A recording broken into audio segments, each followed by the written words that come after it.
coming forward. So now it's recording. And Paddy's going to give us a stormer, I just know it. Go on. Fair enough, Maria.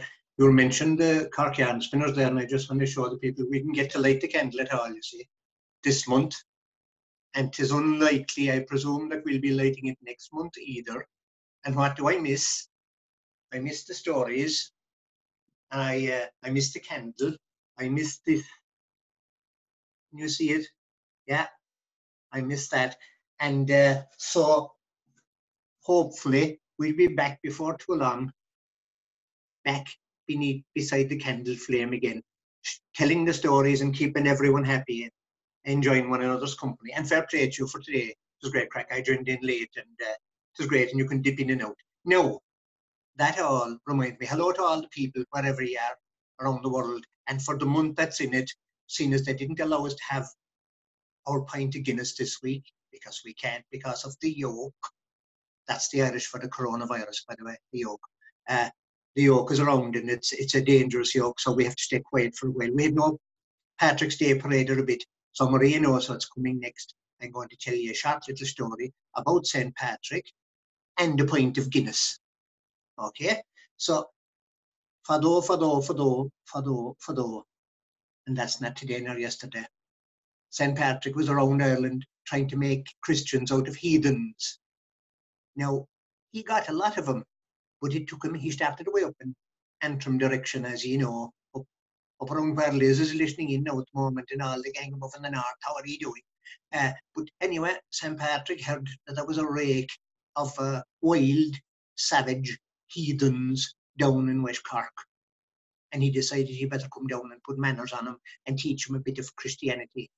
So he tackled up the donkey anyway, and a couple of bags of stuff to last him for the journey. And I suppose, I don't know how long it had taken.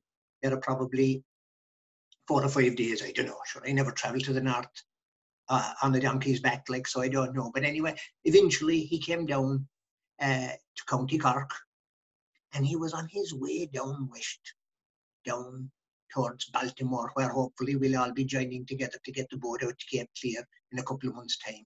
And he was on his way down, and he was gone past, I suppose, where the town of Bandon now stands. There was no town there then, maybe a couple of hots.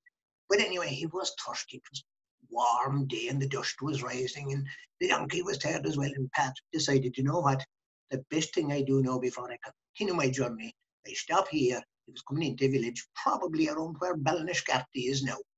I don't know what name was in it back then, but he stopped anyway, and there was a small little pub.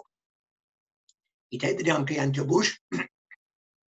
He pulled some grass for the donkey, threw it under the donkey. Said the donkey was happy out eating the soft grass. And Patrick went into the little shebeen of a pub.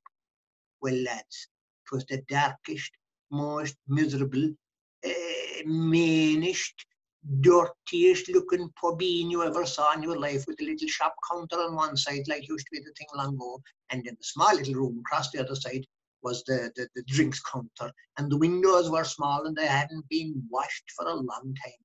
And if the place was dark, the man inside the counter was just as dark and damp and as dreary looking an old crater as ever you saw in your life. And he didn't even greet St. Patrick. He said nothing. Now, if you were in the pub trade or the hotel trade, well, it stands to reason the first thing you should be good at is greeting people and making them feel at home. So St. Patrick had to wait for ages before a man even rose the head. And he kind of just grunted at Patrick, like the grunt. You should interpret it like what you want. You know, he just went, huh? And St. Patrick said, please, my good man, he said, and he opened his throat with the thirst of that. He said, I'd love a good pint of Guinness now. And your man didn't say yes or no or anything. He went over to the tap and he started filling the Guinness. But Patrick was watching him all the time, and he noticed that your man wasn't tilting the glass right or anything. No, the way no, you have to tilt the glass and then push the tap, pull the tap a good bit, and then leave it back a bit and pull it a small bit more, and then rest the pint for a while and then tilt it again to get the right measure on the pint, so to the lovely creamy head of foam on top of it. Now, people that are used to drinking Guinness, especially the good Guinness that you get in Ireland, you know that there's just a right amount, about a half an inch of a head is the right thing. Too much of a head spoils the drink.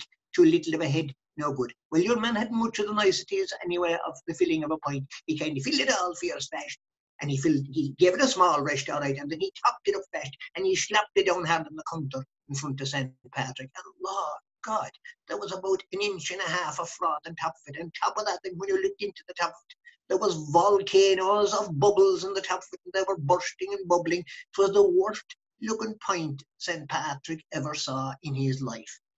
And he decided that the only way he could get it down him would be if he had a sup of whiskey with it. So he ordered a double Jameson from your man, and your man went over to the yoke up and, behind the counter with the little tap kind of on the bottle, and he pressed up the glass twice, and 2 shots of the lovely Jameson came down, and he handed it St. Patrick. St. Patrick did nothing with the whiskey, and he tipped it into the pint. Then he took up the pint and he put it to his head, and lads, he threw it back. He took one small break in the middle, threw it back again in about 3 swallows. The whole pint was gone. Then he put his hand in his pocket, and he took out a couple of coins, and he put the money on the counter to pay for the drink. And the man inside the counter got his voice all of a sudden. Then he said, "Hey, what are you after doing there?" He said, "You're only after paying me for the Guinness. You never paid me for the whiskey."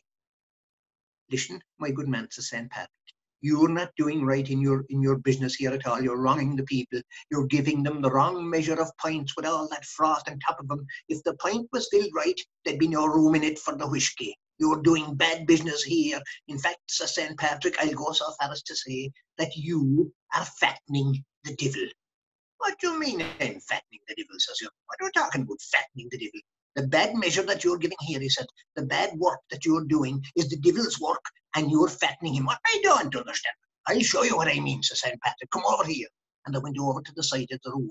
And under the stairs, there was a kind of a cupboard, that you'd have for storing things under the stairs, like brushes and buckets and things like that. And St. Patrick opened the door of the little caboose, the little cupboard, and there was the devil inside. And he was sitting on a 3-legged milking stool, and he had a big fat belly in him, like one of them Buddha statues that you see now, and he was shaking up and down like this. There was sweat rolling off his big fat forehead and his big fat rosy cheeks. He was blubbering around with the dinty condition, with the dinty fatness. So close the door, says the man. You see the way I cough properly there, even on the phone. I closed the door. Exactly, Maria. I closed the door anyway. The man changed his tune and tell he said, St. Patrick, well, he didn't call him Saint. He hadn't done that title. Patrick, he said. Patrick, I'm sorry, he said, I see what you mean now. I promise I'll do better in the future. I'll mend my ways. I'll treat my customers properly. They'll all get the right measure here from this day forth. Do so, St. Patrick. I'll be back in about a fortnight's time. Or maybe a bit longer. I must go down around Baltimore. There's a wreck of heathens down there. And I'll be back in to check it. Oh, no problem at all, Patrick, says you man. Why went St. Patrick on the donkey down west? And he went down baptizing and shamrocking and all the other stuff that he had to do, telling people about the one true God and trying to convert the Christian or the pagans down there to Christianity. And now it took him longer. He underestimated the task because the tough out below in West Cork have to change their ways. In fact, there's a few heathens still left down there, I'm told. But anyway, it took him about 5 weeks. He came back, called into the pub. Well, the difference. The walls were painted. The curtains were pulled well back. The windows had been washed. There was sunlight streaming. And your man had a nice clean shirt and a nice tidy waistcoat. And he said, "Oh, faulty road, come on in. St. Patrick said, "No," he said, "I'll try one of your, she's on the house, says your man, don't be bothered, don't be putting your hand in your pocket at all. This one will be definitely on the house." And he filled the pint, and St. Patrick watched it. And talk about careful filling of the pint. Oh, lads, if the man was in charge of nuclear power, he couldn't have been more careful. He tilted the glass the right way. He put it down. He let it settle for the couple of minutes. And while that couple of minutes was passing by, he went over to the other side of the counter, talked away to St. Patrick, asked him, how did he get on down west? Did he convert many of them? How were they all up in the north? Were they as awkward as ever up there? And so on, Because what had got out, even back then. And then he came back and finished off the pint. They put it up on the counter in front of St. Patrick, and St. Patrick looked at it. And it was the most perfectly filled pint that ever you saw in your life. Now, people that are used to drinking pints, the only thing, this was no, you weren't casting aspersions on the barman at all, but every pint drinker knows this, that wherever the barman puts the pint down on the counter, that's the wrong place. So St. Patrick just moved the pint a couple of inches away. And then the second rule of it is, whatever way the glass is turned, that's also the wrong way. So St. Patrick twisted the glass around till the harp symbol of the Guinness was facing towards him. And he was licking his lips with a dint of anticipation. Well then, lads, he picked up the pint and he put it to his head. And he took 3 long sups out of it, and he wiped the froth off his moustache. Well, lads, that was the nicest drink. In fact, St. Patrick held up the Guinness, and he looked at it, and he said, "Sure, man, how did they make it so nice?" And then he drank away, and they chatted away. And he finished the pint in about 5 minutes, and he put it down, and he said, "That one was so good," he said, "Sure, man, I'll have another one. Wait a second," says the man, "you're welcome. You can have as many as you like today, and you won't have to pay for any of them. But I want to know right now," he said, you seem to tell me that I've done well with my pints, and that's the kind of pint I've been serving for the last 2 or 3 weeks to my customers. But what I want to know is, what kind of an effect is this having on your man over under the stairs? Remember you said I was fattening him. We'll have a look," said St. Patrick. Over they went. And they opened the door under the stairs. And out staggered the devil. And he was so thin that if he turned sideways at all, you'd mark him absent. And only for the 2 horns on top of his head, you'd be able to pull him through the eye of a needle. So, lads, remember that story, especially if you're a publican and you're not doing